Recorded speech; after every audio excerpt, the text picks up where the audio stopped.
ओम शांति। 16 सितंबर के ईश्वरीय महावाक्य नंबर 1 पॉइंट। यह पूज्य और पुजारी ज्ञान और भक्ति का वंडरफुल खेल है। तुम्हें अब फिर से सतो प्रधान पूज्य बनना है, पतित पने की निशानी भी समाप्त करनी है। Number 2 point. 2 पलड़े हैं, एक है ज्ञान मार्ग का पलड़ा, दूसरा है भक्ति मार्ग का पलड़ा। अभी ज्ञान मार्ग का पुर यानी पलड़ा हल्का है, भक्ति मार्ग का पलड़ा भारी है, लेकिन धीरे धीरे ऐसा समय आएगा ज्ञान का पलड़ा भारी होता जाएगा। सतयुग में केवल एक ही पुर होगा, वहाँ इस तराजू की भी दरकार नहीं होगी, यानी वहाँ पर सब ज्ञानी आत्माएं होंगी। ज्ञानी मतलब प्रेम, शांति, दया, आनंद सब जीवन में होगा, किसी को बोलना नहीं पड़ेगा। जो ज्ञान आज हम सुनते और सुनाते हैं सतयुग में वह जीवन में होगा, इसलिए ज्ञान का पलड़ा सतयुग में भारी होता है। तीसरी पॉइंट है भक्ति मार्ग द्वापर युग से शुरू होता है और उसी समय से ही रावण राज्य भी शुरू हो जाता है।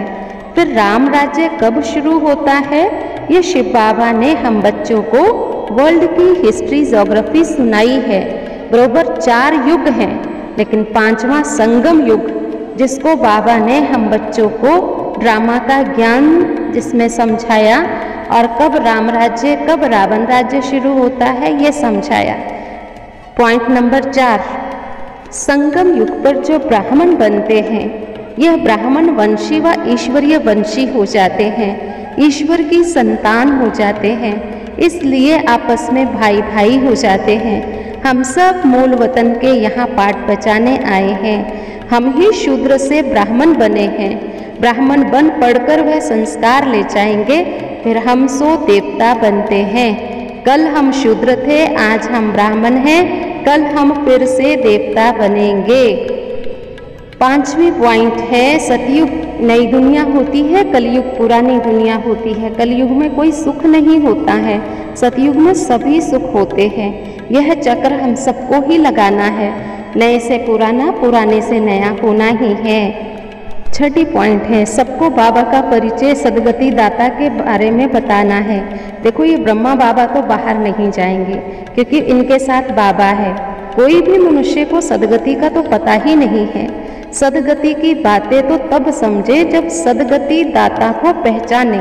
तुम्हारे में भी नंबरवार हैं जो सदगति दाता को समझते हैं और औरों को समझाते हैं। बाकी मूल बात तो पावन बनने की ही है। 7वीं पॉइंट है मूल बात बाबा को याद करने की है। कई बच्चे कहते हैं योग कैसे लगावें, ऐसे थोड़ी होता है। पतित पावन बाबा की युक्ति क्या है, तुम इसमें मूंझते क्यों हो। बाबा कहते ये तो खेल बना हुआ है हार और जीत का।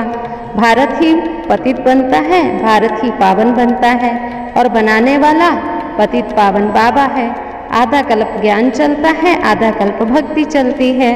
8वीं पॉइंट है हमारा करैक्टर पहले बहुत फर्स्ट क्लास था, धीरे धीरे फिर बिगड़ता गया, फिर बाप पिछाड़ी में आया, हमें नींद से जगाया।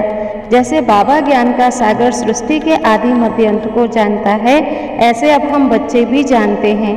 एक बाबा से ही सीख करके हम वृद्धि को पाए हैं। कल पहले भी मनुष्य से देवता बाबा ने बनाया था, अभी भी हम बन रहे हैं, लेकिन कोई अच्छा पुरुषार्थ करते हैं, कोई हल्का पुरुषार्थ करते हैं। 9वीं पॉइंट है कई डल हेड भी होते हैं, डल बुद्धि भी होते हैं। नंबरवार तो होते ही है ना। दुनिया में कितना भी कोई पढ़ता है, अगर उसकी डेथ हो जाती है तो उसको फिर से नए सिर से पढ़ना पड़ता है। वहाँ सतयुग में ये MA आदि की पढ़ाई नहीं होती है, यह भी ड्रामा में अभी की नूंद है जो पढ़ते हैं।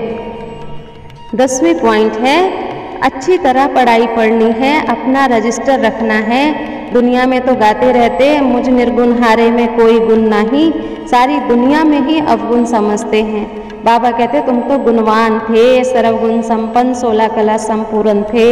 तुम्हारी दिल में भी आता है ना हम विश्व के बादशाह थे। अब बाबा ने कहा कितना हमें मददगार बनना चाहिए, हम ईश्वरीय संतान सुखदाई बने, मीठा बने, कभी भी किसी को उल्टा ना बोले, ऊंच पद पाने का पुरुषार्थ करें। आज का वरदान स्वदर्शन चक्र के टाइटल की स्मृति द्वारा परदर्शन मुक्त बनने वाले मायाजीत भव। संगम युग पर स्वयं बाप बच्चों को भिन्न भिन्न टाइटल्स देते हैं। इन्हीं टाइटल्स को स्मृति में रखो तो श्रेष्ठ स्थिति में सहज ही स्थित हो जाएंगे।